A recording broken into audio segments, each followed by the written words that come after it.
Hey everybody, I just wanted to start by thanking those who invited me to speak here today as a young artist and theorist, and my professor at Carnegie Mellon University, Jeffrey Williams, who encouraged me to apply as he presented with you all last year.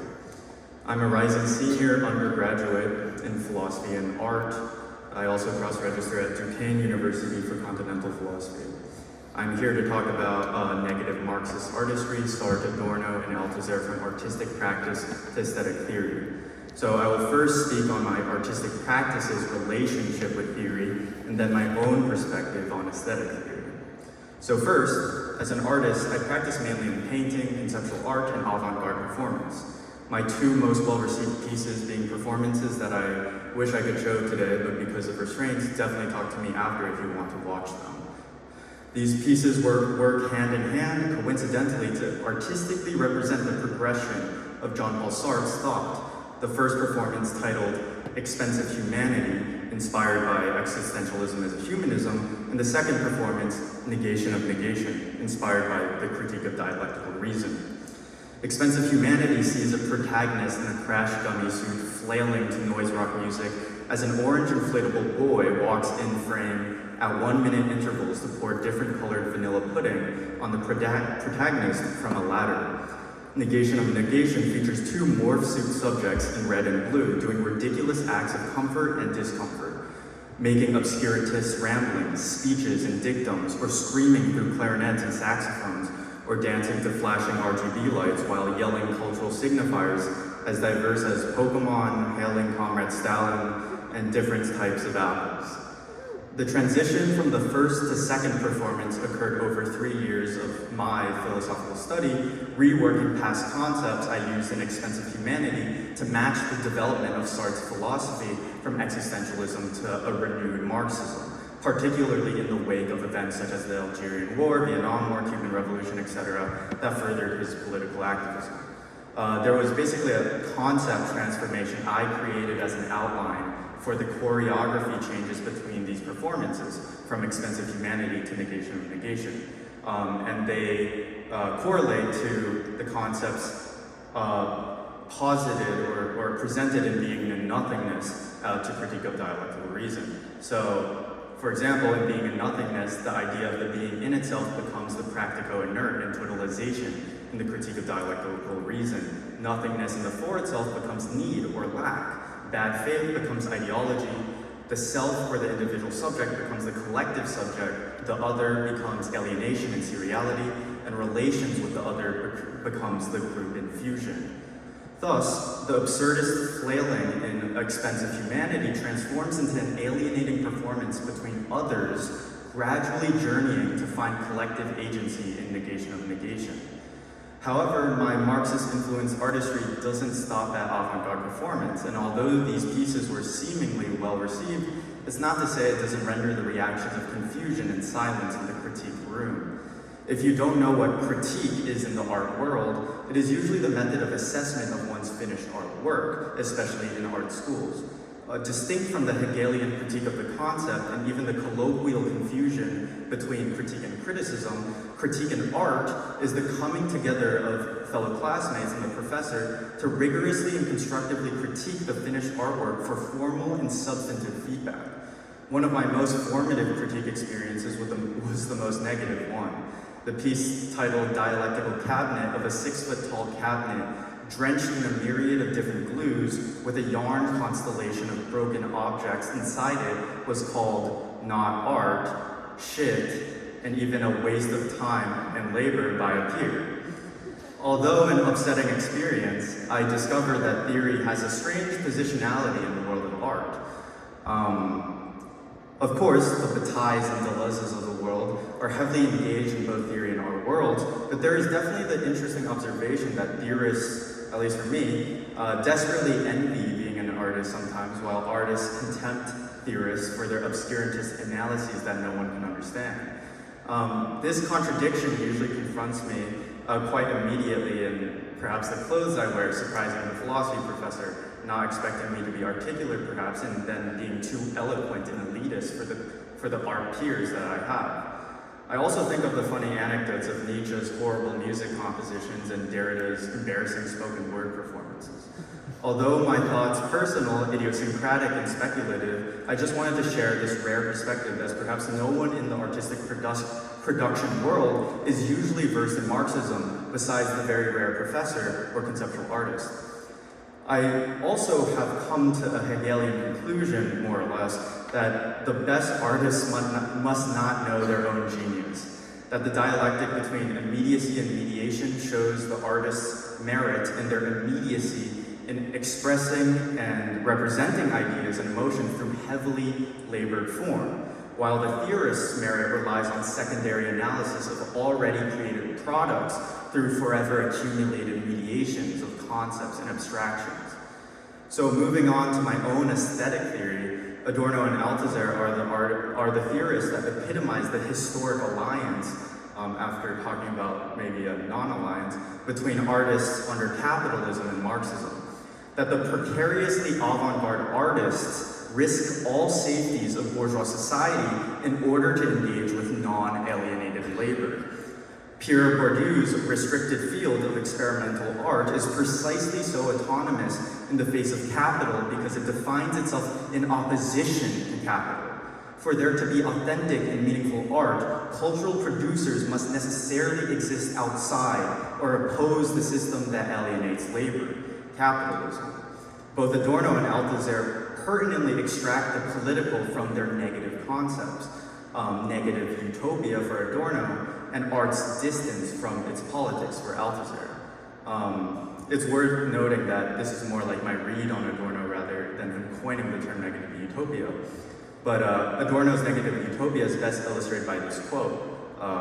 Quote, "Art's utopia, the counterfactual yet to come, is draped in black. It goes on being a recollection of the possible with a critical edge against the real. It is a kind of imaginary restitution of that catastrophe, which is world history. It is a freedom which did not pass under the spell of necessity and which may well not come to pass ever at all." End quote. I interpreted this quote in accordance with the main aesthetic example of Paul Gilroy's essay that I found this Adorno quote from, the artwork being J.M.W. Turner's 1840 painting, Slave Ship. In Turner's painting, the utopia is clearly a negative one. The revolutionary kernel of abolition is contained within the opposite of the painting's reality, slaves being thrown overboard for the efficacy of slave trade transportation is what the painting depicts, which must be realized, that this negative utopia must be realized through the reality of the painting's opposite, an emancipated world. Thus, the necessarily negatively oppositionally conceived utopia that is this painting, which is always already mimetic in Adorno's philosophy, is the authoritative counterfactual that should not be seen as mere myth. The counterfactual is the beauty of subjectivity that has been thwarted by Enlightenment objectivity that is repressive and totalitarian. Not only that, this is a subjectivity that is authoritative and powerful in its own right, as it is aware of the fact that objectivity makes its existence and vice versa, the subjectivity that is. The revolutionary legacy to come after the historical rupture this painting is to represent is the overcoming of the real conditions in 1840, that is Gilroy's concept of the Black Atlantic, which is the essay I'm referencing, becoming a positive force that emerges from this specific dialectical conflict. This last instance of the determination of revolutionary motivation is somatic suffering. It is when the particularized forms of material and physical violence are forced upon those subject to colonialist, capitalist, and/or imperialist aggressions. So those particularized forms are in the painting in which black bodies are discarded as if they're literally mere cattle or objects for the efficacy of that particular situation of the slave trade. And on the other hand, Althusser's focus on the distance that art creates between its representation and its content matter that is either explicitly or implicitly political comes from a short essay about the painter Cremonini. So this distance would be Althusser's negative reading of art. He praises Cremonini's ability to paint what are not simply objects, but the relations that bind objects as a painter of the abstract. This appraisal shows a negative capacity for artwork, a different negative one than Adorno's, that it abstracts a world in which relations and differences become more noticeable through the means or style unique to the artist. Cremonini was able to do this because of a particularly high skill in the interplay between the ideological categories of subject and object, which is an inescapable dichotomy for both, quote, the aesthetics of consumption and the aesthetics of creation, end quote. This leads Althusser to claim, quote, the specific function of the work of art is to make visible, by establishing a distance from it, the reality of the existing ideology, of any one of its forms. The work of art cannot fail to exercise a directly ideological effect, end quote. His student, Jacques Rancière, who arguably finished his project in aesthetics, at least in my opinion, says it most straightforward. Quote, art is not, in the first instance, political because of the messages and sentiments it conveys concerning the state of the world. It is political because of the very distance it takes with respect to these functions, because of the type of space and time that it institutes, and the manner in which it frames this time and peoples this space, end quote.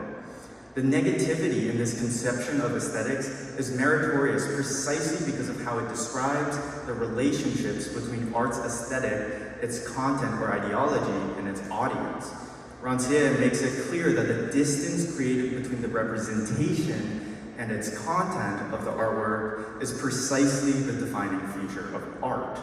There is no reason to directly convey a political message in art because that would just be activism or propaganda. Art rather creates a space that allows for the interpretive mode to interject on account of the audience, giving them a certain autonomy in relation to their ideology and in relation to the ideology that inevitably is inflected or reflected by the artwork. Art's role in politics would then be that of effectively constructing the space created to allow for ideological ruptures, spurts of possible class consciousness. Furthermore, because of art's privileged position to ideology, its revolutionary potential is unpredictably latent, regardless of what the artist's intention is, although intention may be a potential factor of the artwork. This echoes like Roland Barthes' Death of the Author thesis, but for the art world. So, death of the artist. Nevertheless, the novel negativity here is the fact that abstraction in visual form allows for a special type of evocation to those who confront art, whether it be emotional, intellectual, nostalgic, etc. Thus, non-identity, which would just be a Adornian way of talking about negativity in a Hegelian framework, non-identity as this relationality, as this binding of objects that I was talking about, it's a colliding with abstraction as negation. And subjugates the aesthetic analytic method to critique most pertinent for the postmodern world, one that is rampant with ideology. Thank you.